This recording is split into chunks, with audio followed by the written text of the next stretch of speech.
sangkatutak ang retrato, sangkatutak ang testigo, lahat nagsasabi. Tinext tayong lahat ng Office of the Speaker, nag-aalok ng 20 million, ang liwaliwanag.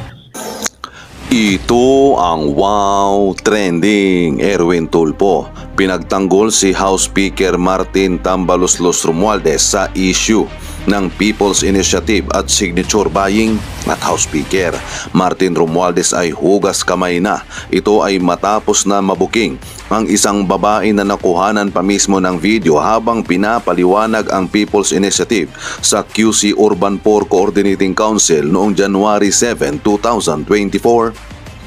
Ayon pa sa isang babae na utos daw ni Congressman, sino kaya itong congressman na ito? Tuloy natin. Sa isang interview kay Senador Amy Marcos Nilanica Eric at Dr. Loren Badoy, tinanong ang senadora kung naniniwala ba siya na walang kinalaman ng House Speaker sa kumakalat na PI at signature buying. Ito ang naging sagot ng senadora. Na-shock daw siya at speechless pa dahil may mga ebidensya siya na ipinakita, may picture at video pa, at siya mismo ay nakatanggap ng text na galing mismo sa Office of the Speaker na nag-aalok ng 20 million pesos para sa signature na isinusulong nila na tsa-tsa. At dahil nga booking na ang plano ng mga tambaloslos, ngayon ay hugas kamay na dahil biglang tahimik na sa issue ng People's Initiative. Dati may mga nagpapalo up pa daw kay Senador Amy Marcos na kailangan sa January 12 ay pass your paper na. Ngayon ang DPWH kontratista na daw ang nagpapalo up at kailangan daw na makakuha ng 20,000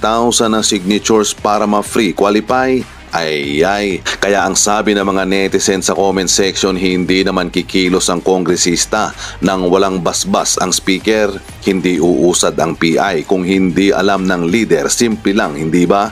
Walang kinalaman. Paanong nangyari? Walang gumagawa kung walang nag-utos ang malaking buhaya.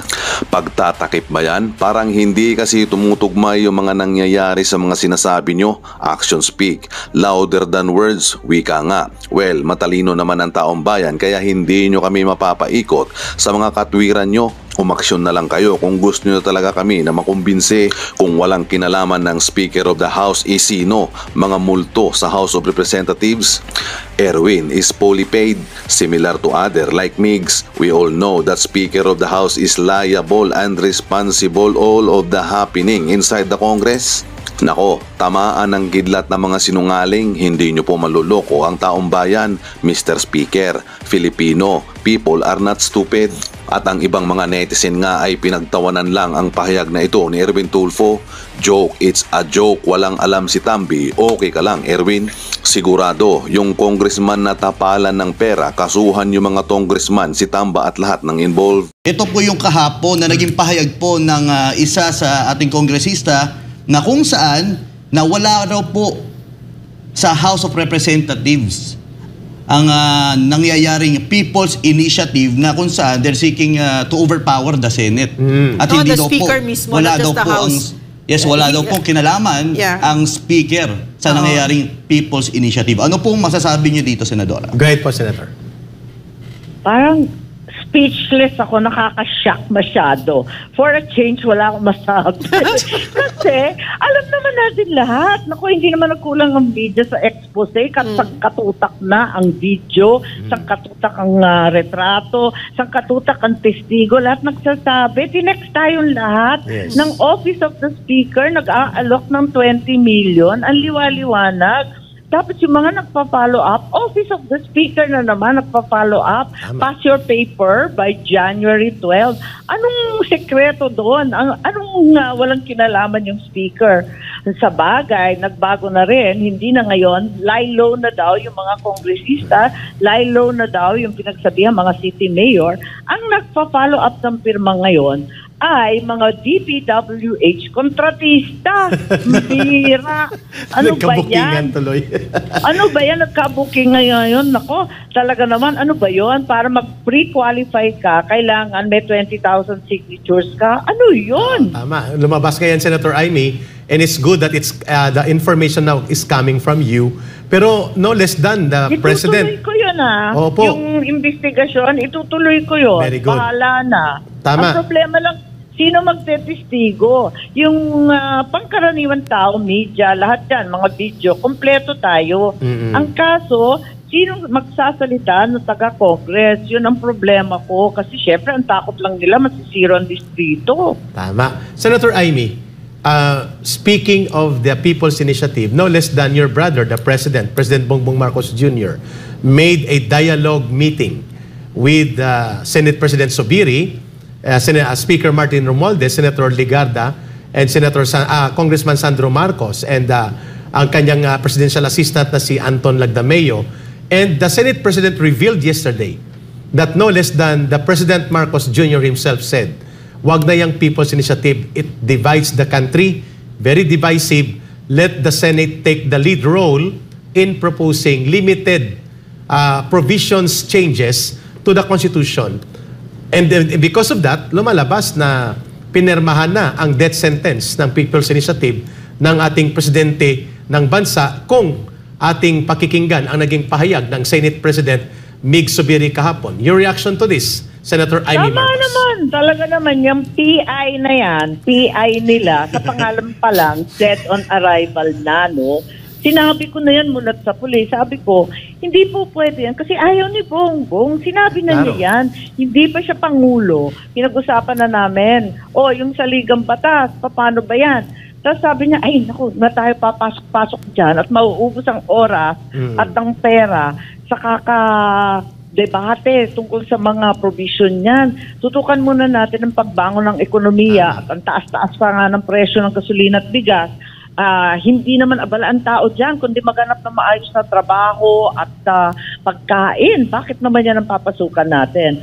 So I knew from the very beginning that he really did not think we should distract ourselves with the talk of the Constitution. When in fact, kung tutuusin, ang dapat manguna sa pagbabago ng konstitusyon, kami, ang pamilya ko. Kasi marami naman nagsasabi at makikita naman sa mga kasulatan na talagang maraming provision doon na mababasa bilang paghisigante sa pamilya Marcos at sa napakahabang termino ng tatay ko. Kaya nag-iklian ng termino, naging 3 years na lamang, tapos no re-election and so on and so forth.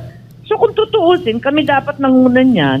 Ang problema, hindi naman napapanahon. Hindi naman yan ang pinaka-importanteng bagay sa bawat pamilyang Pilipino sa panahon ngayon. Tama. Agree, clear. Wait, but Senator Amy, you're also saying na kailangan na ring baguhin. Am I correct? Did I understand? Oo naman, okay naman. Kaya nga, yung kapatid ko na mas tactful naman at mas mabait kesa sa akin. Ang pagkasabi lang, pag-aralan ang economic provision. Aral lang.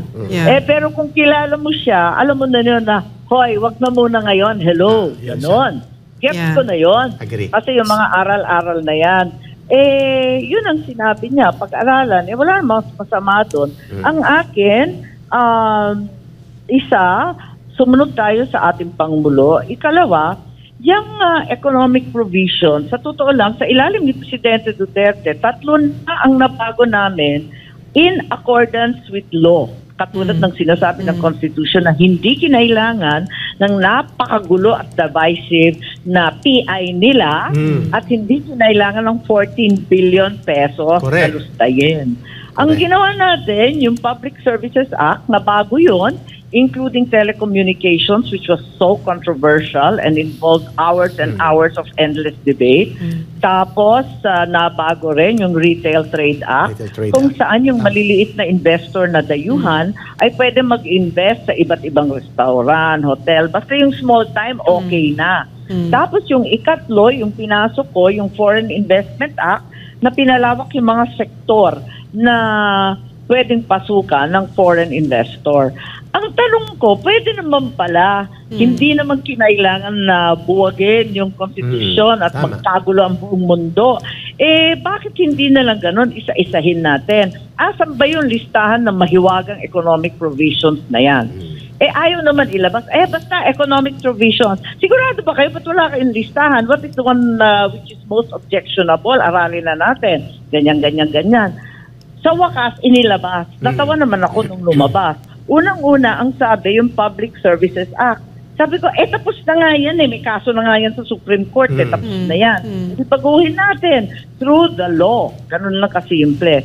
Ikalawa, edukasyon. Yes. Sabi ko, teka, yung buong edukasyon ba hanggang sa elementary, papasukin ang mga foreigner? Sure kayo? Baka hindi na natin kilala mga anak natin, is verse na magsalita.